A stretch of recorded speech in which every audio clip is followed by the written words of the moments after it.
Live from Innovation Park on the campus of Penn State University, this is PSN News.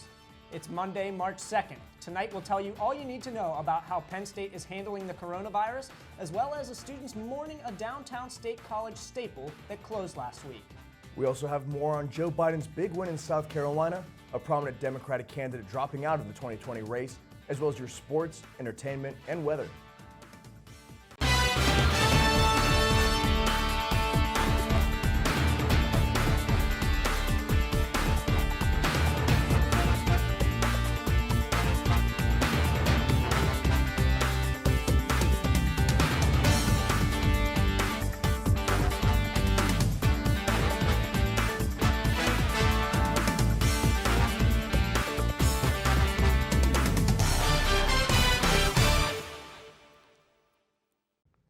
Thanks for joining us tonight. I'm Brad Strawser. And I'm Brannon DeWolf.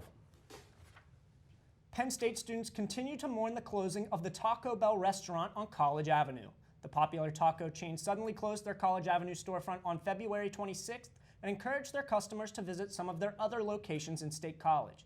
Penn State students responded by hosting a vigil in the restaurant's honor on Sunday, March 1st. The event was created through Facebook, and hundreds of students responded in interest of celebrating the life of the now closed Taco Bell.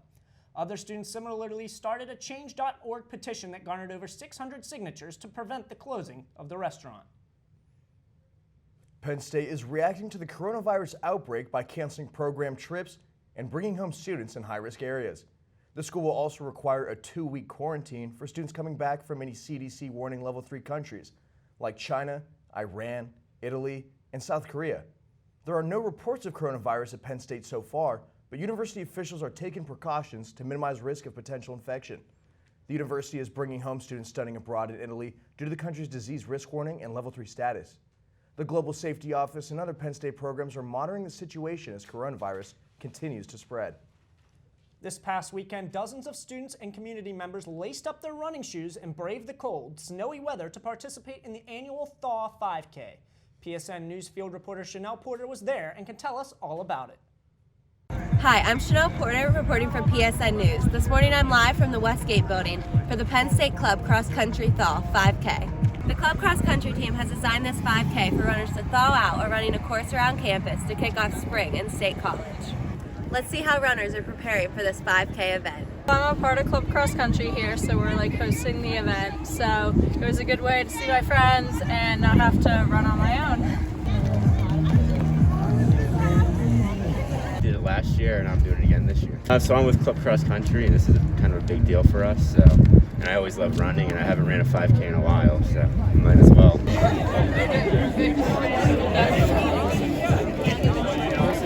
It's been going on for a few years now, in large part thanks to Health Promotion and Wellness here at Penn State. They kind of help us supply a lot of the gift bags and goodies for runners as kind of a healthy alternative to kind of just going out partying on weekends. So we set it up every year. This is, I want to say, the 5th or 6th year. And the first year for our new set of gloves. We always give out gloves every year because despite the fact that we call it thaw, it's not always the warmest.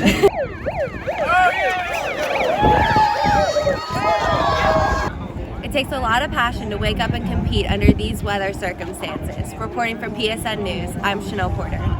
Thaw on 3! 1, 2, 3, thaw! Penn State students will soon have to make the change to 2-factor authentication when logging into any of their Penn State affiliated accounts. The school announced through email on February 26th that this was in effort to, quote, safeguard data and information.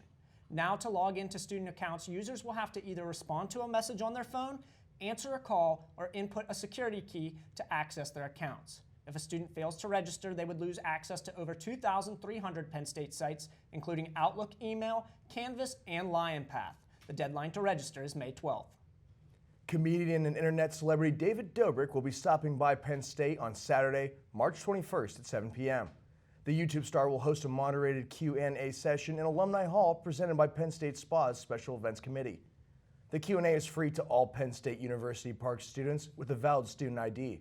Ticketing will take place from 11 a.m. to 2 p.m. on Tuesday, March 3rd and Wednesday, March 4th. The ticketing line will lead from the Hub's Noontime Lounge to Galbraith Lounge, where students can swipe their ID and snag a ticket, according to a press release from Penn State SPA.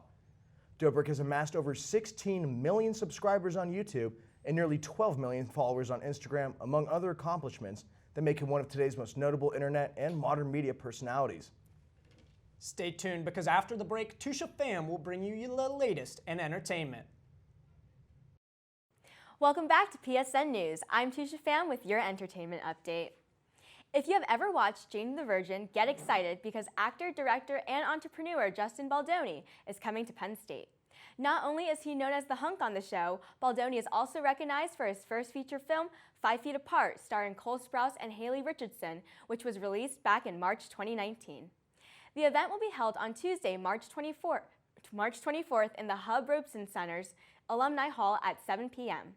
Make sure you get there early because doors will open at 6 p.m. Tickets are now available at 226 Hub, and the event is free for all students with a valid Penn State student ID. The State College stop of Alice in Wonderland by the Hong Kong Ballet has been canceled due to the recent outbreak of the coronavirus. The Eisenhower Auditorium performance was scheduled for April 24th as part of their week-long tour from April 17th to 24th. The Center for the Performing Arts will refund those who purchased tickets to the scheduled performance for its original purchase price. The State College stop is one of several other April 2020 performances canceled. Artistic director of the company, Septime Weber, apologizes for the cancellation. They hope to return in the coming seasons under more safe and healthier conditions. Last week, Penn State Spa hosted Full House actress Jodie Sweetin, who gave her lecture about her struggles with addiction and subsequent recovery. Our Jackie Clare has the story. Hi, I'm Jackie Clare reporting for PSN News outside Alumni Hall in the Hub Robeson Center. Tonight, the Student Programming Association has brought us a very special guest. You might know her as Stephanie Tanner from the hit show Full House, or more recently, Fuller House. But tonight, she's just going by Jodie Sweetin, talking about her life as a childhood star, substance abuse, and everything in between. Unfortunately, we weren't able to record any of our conversations with Jodie Sweetin, but we did get to talk to her and ask her some questions in a press conference. When I asked her why she thought it was important to share her story with students, she told me that she wanted to normalize hard conversations, and she says it's often the things that are scary to talk about that can be the most important to hear. Sweetin was very candid with us and the entire audience. She touched on both her ups and downs in life, sharing her entire story from the beginning. Students and fans of Full House, Shannon and Betsy, shared with me what they took away from the lecture. I think one thing is just not really listening to what people have to say about you, because I know as an actor, people have these expectations about you and they like to label you. And I think as a college student, as we're trying to figure out what we want to do with the rest of our life, it's so important just to live by who you are and who you want to be and not by how others see you. And that's one thing I took away from this. I think when she said she survived 100% of her bad days, that was something that I feel like everyone needs to hear, because it could be the extreme where she felt like she was going to die from her drug addiction, or it could be on the other end of in school, this test is going to kill me, you're going to survive it. Additionally, I got the chance to chat with senior Nikki Holleran, a member of the Student Programming Association who helped coordinate tonight's lecture. So how our process usually works for picking somebody is we have different committee meetings. Lectures is a little different. Concerts and special events are bigger and they're more open. Lectures is application-based within SPA. So there's a group of about 5 or 6 of them that work really hard, and they look at they usually start with a topic. I know they wanted to cover substance abuse, so we kind of started there and then we branched out. We had a whole list of names. Jodie Sweetin was the biggest name on the list and seemed most interesting. Tonight's lecture was very informative and impactful for a lot of students. I'm super glad I got to be here. Once again, I'm Jackie Clare, and this is PSN News. Hey now, let's throw it back to the early 2000s. Anyone remember Lizzie McGuire? Former Disney star Hilary Duff recently took to Instagram where she publicly asked Disney to move the Lizzie reboot off of Disney Plus and onto Hulu instead. Duff implied that the family-friendly subscription placed too many limitations on her iconic preteen character who's supposed to be in her 30s. Production of the reboot has been halted for the time being.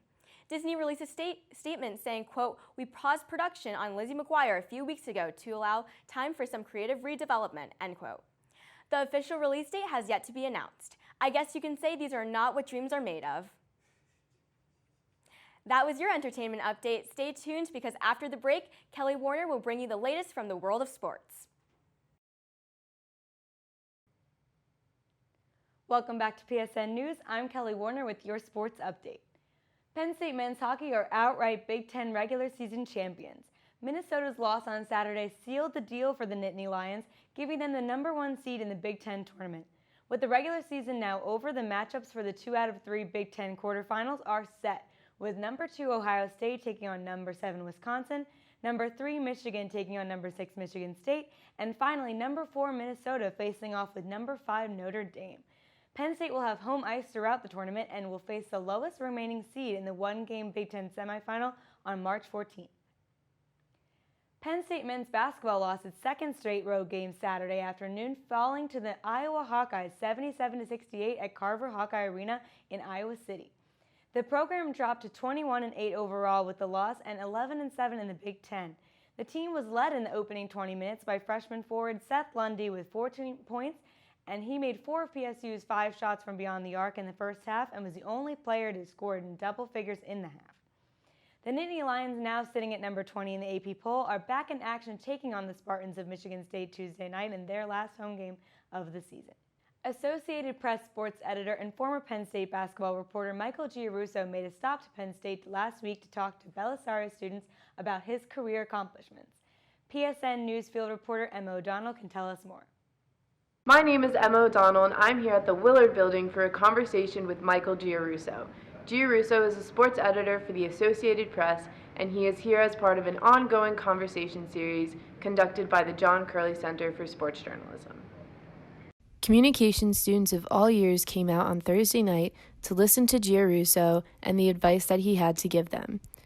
During his conversation, Giarrusso talked about many of his accomplishments and responsibilities, such as covering the AP Top 25 college football and basketball polls, the NFL awards, and even the upcoming Tokyo Olympic Games happening this summer. I think what Michael said about being different, being unique, that was the biggest takeaway from me. Obviously in the journalism world, the direction we're going in, it seems as though there are less and less media outlets, especially with written journalism. So when he was talking specifically about you need to be different, be unique, I think that really spoke to all of us. Though Giarrusso began his AP career in 1992 as an intern at the Atlanta Bureau, he later moved to State College where he covered Penn State sports and the Little League World Series. It brings back a lot of memories about games that I covered, stories that I covered, people that I knew when I was here, athletes that I enjoyed covering. Some of my first big sports moments were in Beaver Stadium. I covered the first game ever in the Bryce Jordan Center, and that was a lot of fun to be back there. And I covered the last game in Rec Hall, the last men's basketball game in Rec Hall. So that was fun to see those places again. Reporting for PSN News, I'm Emma O'Donnell. March Madness without the madness? The National College Players Association is calling on the NCAA to consider holding the March Madness basketball tournament without an audience in order to protect players from the coronavirus. In the wake of the emerging coronavirus pandemic, the NCAA and its colleges should take precautions to protect college athletes, the group said in a statement released Saturday. The nonprofit group that advocates for college athletes also called for the NCAA to cancel meet and greets and press events that would put the players in contact with crowds. There are more than 60 confirmed cases of the coronavirus nationwide. Washington State confirmed the first U.S. death from the virus on Saturday. The NCAA will reveal the bracket with the 68 teams competing in the tournament on March 15th, known as Selection Sunday, with the first 4 games held on March 17th and 18th at the University of Dayton, Ohio. That was your sports update. After the break, Talia Chiarello will bring you an exclusive live interview with Zachary McKay, the chair of the Committee on Governmental Affairs for the University Park Undergraduate Association, the student government at Penn State. Stay tuned. Welcome back to PSN News. I'm Talia Chiarello. Tonight we have Zachary McKay, the chair of the Committee on Governmental Affairs for the University Park Undergraduate Association here on Penn State's University Park campus. Thank you so much for joining us. Thank you so much for having me. It's an absolute pleasure. Thanks. And how did you get involved in UPUA? Sure. So I came to Penn State as an acting major. I'm unfortunately no longer such. But I've always seen theater and the arts in that sense as a form of advocacy, whether it be putting yourself in the shoes of others or telling somebody else's story. I truly do think that the arts is that sort of advocacy on the behalf of others. And I kind of asked myself what ways I could continue that advocacy on campus. The student government was something that had made its appearance on my radar, and I knew that I wanted to get involved in that sense. So my freshman year, I decided to run for the Arts and Architecture representative seat, representing that college in the University Park. I succeeded, and I've been serving in it ever since. That's incredible. Now, what is your current role in UPUA? Sure. So as an at-large representative, I currently serve as the Committee on Governmental Affairs Chairman. This committee oversees all advocacy on behalf of the undergraduate student body here at UP to all levels of government, federal, local, and state. We work to maintain relations with university officials such as the Board of Trustees, as well as elected officials in any of those realms which I mentioned. It's truly an incredible experience and a wonderful opportunity. And now, who is a part of your committee specifically? Sure. So any representative has the opportunity to serve on the committee. There's only one committee which you are required to sit on if you're a specific representative. That committee is the Academic Affairs Committee. If you serve as an academic representative from a college, you serve there, as well as any others you might like. That's what I had done my first year. I decided to serve while Arts and Architecture representative on the Committee on Gov Affairs.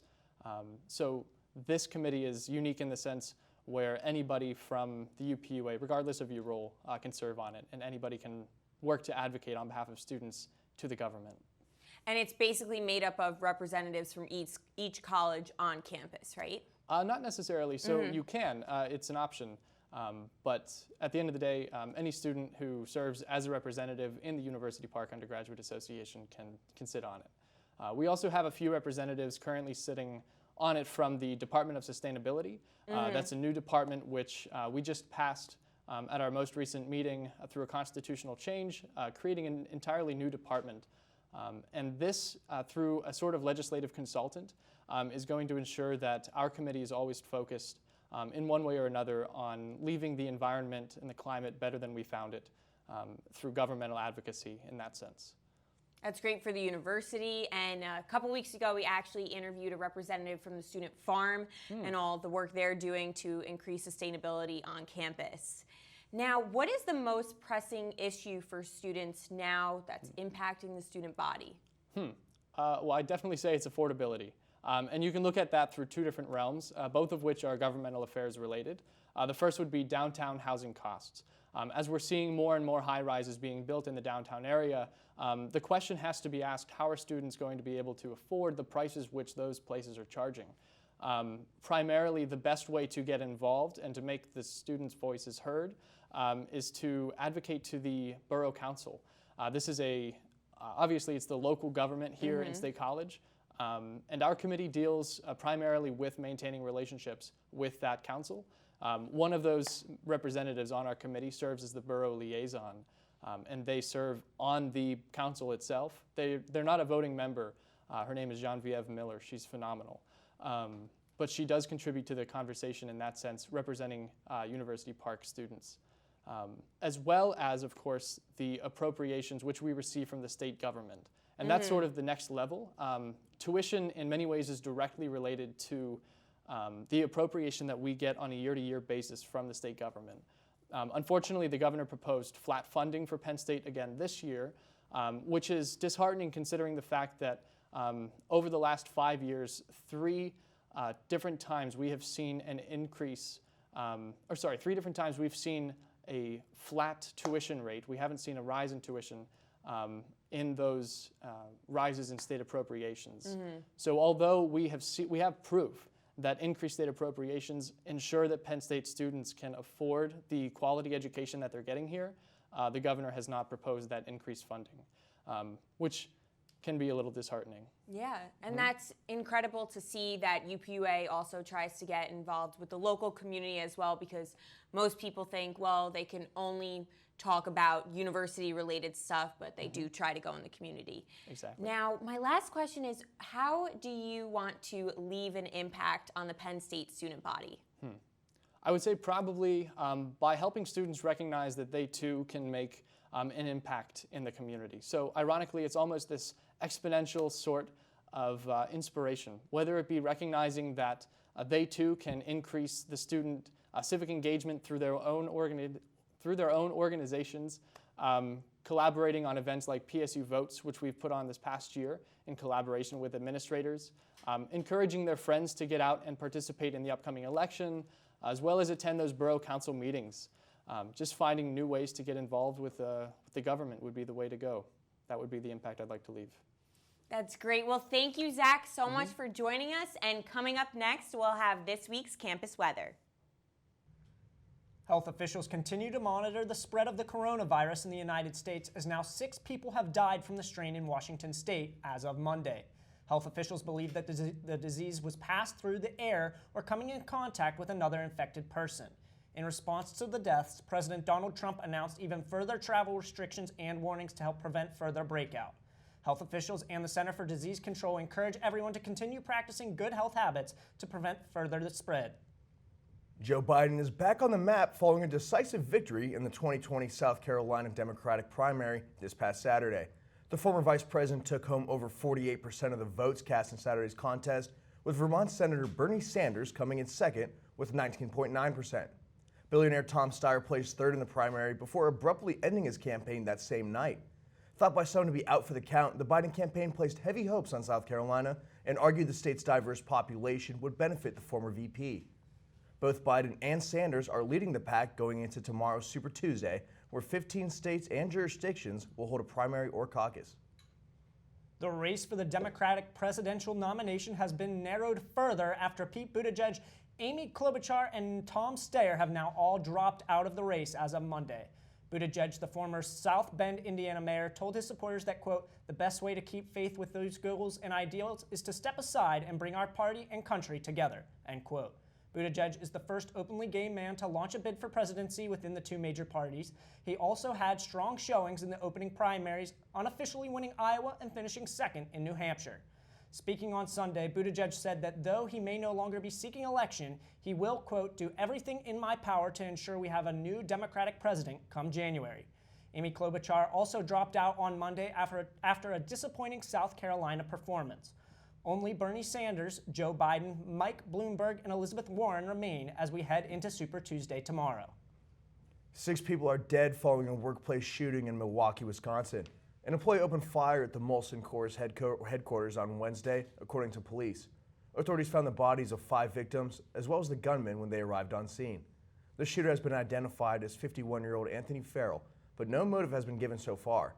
Farrell apparently shot his victims before turning the gun on himself, dying from a self-inflicted gunshot wound to the head. There are 20 buildings and over 1,000 employees at the Molson Coors headquarters where the shooting took place. Wisconsin Governor Tony Evers led a moment of silence for the victims and their families following his arrival on scene that night. And that's all for tonight on PSN News.